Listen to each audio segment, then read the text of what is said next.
of the Italians in that church to reach their own people. And Koreans have sent out Korean missionaries to reach Koreans around the world. And that's all fine. But friends, when you have a Jewish Messiah, when you have Jewish apostles who took the message, when you have the fact that you have been grafted in to their tree and been made recipients of their covenant and now have their Messiah, and he will not return until his own people welcome him back, it makes perfect sense. It would only seem fitting that every Christian would pray for the salvation of the Jewish people. What is odd or unusual or biased or bigoted or narrow about that? It strikes me as biased and bigoted and narrow not to have a heart to do it. And I've met Christians around the world whose primary burden is to get the church praying for Israel. It's an amazing thing. I remember in Kenya in 1989, in February, visiting there with 2 other Jewish believing friends. And for most of the Kenyan Christians that we met, we were the very first Jews that they'd ever met, and certainly the first Jewish believers in Jesus they had ever met.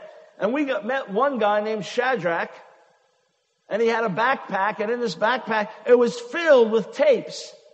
And his whole burden was to get the Church of Kenya praying for the Jewish people. And these were tapes on the subject that someone in America had sent him for free, and he was handing them out for free to his people in Kenya. I remember on our first trip to India in 1993, my wife and I are Jewish. We had another woman with us that was Jewish, and then 2 Italian friends. So there were 5 of us. And we were going to have dinner or lunch at one man's home. He was a wealthy man. He had running water in his home. He even had a car. And we go there to have dinner. And the wife had been up all night. She was so excited. She had been up all night the night before. And this man greeted me at the door. He spoke English. He was so honored that we were there. And he said, "You are the second Jew to come into my home. The first Jew was Jesus Christ."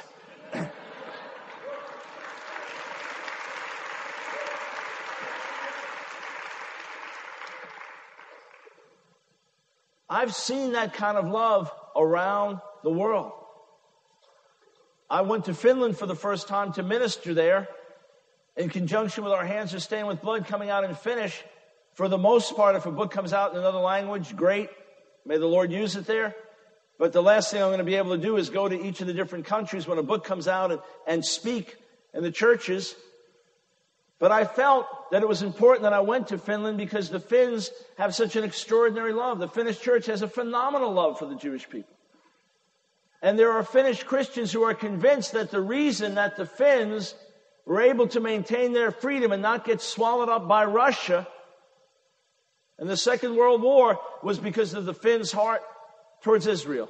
This is not the Finnish people as a whole, but the Finnish church, as well as their heart for mission. It's an extraordinary thing. There are even Finnish Lutherans who are not born again who have that same passionate, lifelong commitment to Israel. And the Finnish flag has the exact same colors as the Israeli flag. The Israeli flag has the Star of David. The Finnish flag has a cross. God has planted this in the hearts of His people around the world. There is one brother, not originally from America, but goes out from the States, ministers around the world with a powerful healing ministry. And as he leads people to Jesus around the world and stirs the hearts of the church to love God passionately, it's an interesting thing, but he calls for all believers. He has them make commitments by the tens of thousands, by the hundreds of thousands. Raise their hand and commit that with every meal they have every day, they will pray for the salvation and well-being of the Jewish people. He's a healing evangelist, you could say, with a message of the love of God. And yet he calls people to do that. God wrote it on his heart. And he calls them to fast one day a week. I remember being in Italy and meeting a pastor, and he came up to me and he said, there is not one meal that we have in our home without us praying for Israel. He said, and there is not one service we have in our church without us praying for Israel. To me, he was in the middle of nowhere in Sicily, a place I had not heard of. I didn't know the man. He didn't know me. Yet God wrote this on his heart. I remember being in Korea one time and in an incredible prayer meeting we were having, an Israel prayer group I joined with one morning. And there was a girl visiting from Malaysia, about a 21-year-old that had been wonderfully converted in Malaysia. And she was with the folks in Korea for some time. And she was crying her eyes out for Israel. And afterwards we were talking and she said, we don't know much about the Jewish people in our country. And then she said about the Christians, she said, we just know we love them. I was the first Jew she had ever met. It is right and fitting for every believer to have a burden for the Jewish people, to ask God to give you his heart for the Jewish people, and to pray for the salvation and well-being of the lost sheep of the house of Israel. You ask him for his heart on that. You read the Word and meditate on key scriptures, and he will write these things on your heart, just like he would write on your heart a burden for the unity of his true church.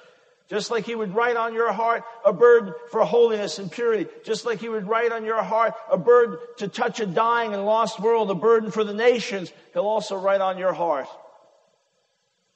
a burden for the Jewish people. There are revivals, moves of God taking place in different parts of the world that do not have Israel as a focus, and God is blessing them and moving. But I believe one thing that the Lord has smiled at here in Brownsville is from before the revival, there has been regular weekly intercession for the Jewish people. And that there are some Jewish roots in the teaching related to the revival itself. But let me go beyond why you should have a burden. Let me show you biblically the importance of Israel's salvation. So if you want to make a third point, it's this. The salvation of Israel is essential for the fulfillment of God's end-time plans. First, go with me to Matthew 23.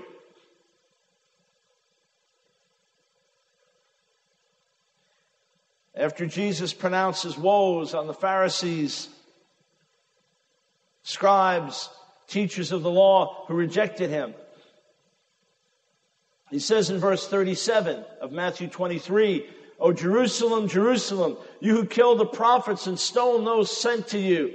How often I have longed to gather your children together as a hen gathers her chicks under her wings, but you were not willing. Speaking to Jerusalem, the representative city of the nation, the base of the leadership.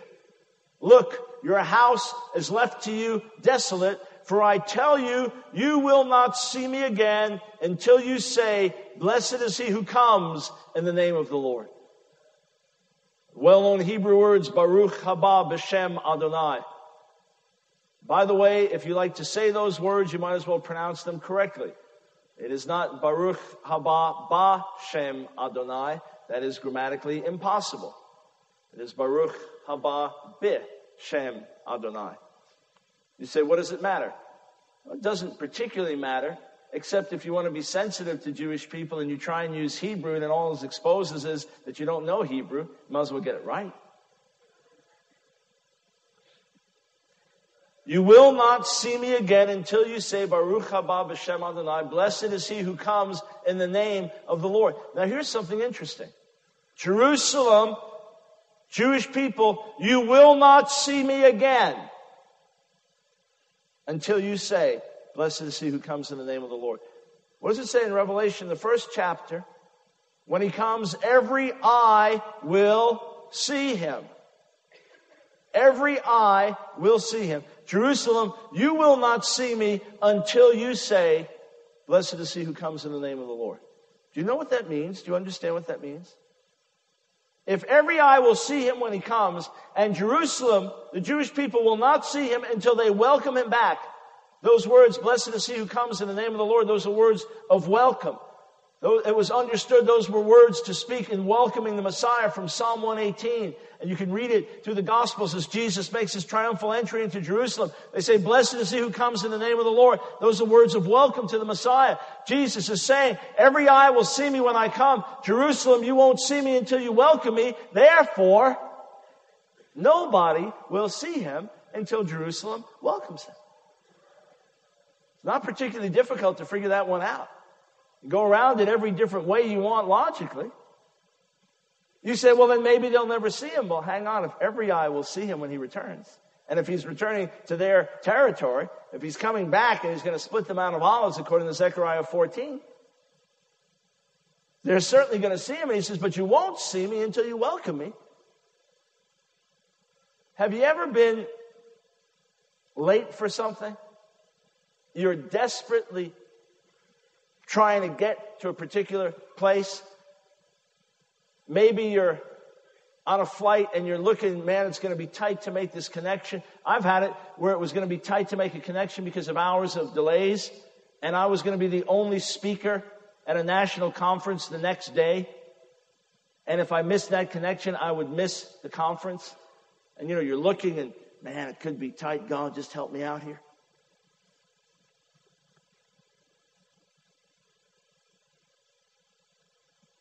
And they say, we're just waiting for a few other people to come from another connection. We're just waiting for them to get on board, waiting for their flight. And, you sometimes you look when those people finally get on, you're not necessarily looking at them with grace saying, thank God they made it on the flight too. I'm so pleased that the Lord allowed this, that they wouldn't miss their flight, because that's the Christian attitude. In fact, Lord, may everyone who could possibly be late for this flight make it here, and may our plane wait even all day if needs be to bless these people. That's not the attitude most of us have. When so-and-so comes running on the plane, with half their luggage, and, they're kind of embarrassed because they realize the plane's sitting there, everybody's ready to take off, and you're waiting on them. Maybe some of you all your life growing up, you were always the one in the family that they were waiting for. The rest of the family was waiting for you. You just got ready slower. Or maybe you were the one out the door before anyone else was even dressed, laying on the horn. Come on, we got to go. There's this sense where the whole world, the church around the world, is going to be saying, even so, come, Lord Jesus. Israel, come on, will you welcome him back? Even so, come, Lord Israel, come on, will you welcome him back? He's your own. He's your Messiah. He's not coming back until you welcome him. I can't help it. That's what he said. You know what it's like? It's like maybe a son gets put out by his father. Father says, I don't want anything to do with you. And then the mother writes the son and says, he's mellowed out. He's changed. Come back. And then the brother writes, Dad's not the way he is anymore. Come on back. And the son says, Dad wants me back. Dad's going to have to let me know. I need him to call me. I need him to write me a letter. Just one word. Come, and I'll do it. It's the same with Jesus and his Jewish people. He came to his own received him not, it says in John 1. And he says, you won't see me until you welcome me. Now look at God's heart on this, and then we go back to Romans 11. Go to Isaiah, the 62nd chapter.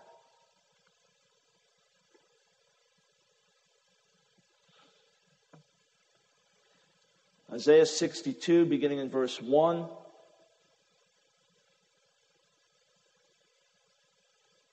Dick Rubin will be teaching a Jewish Roots course this summer.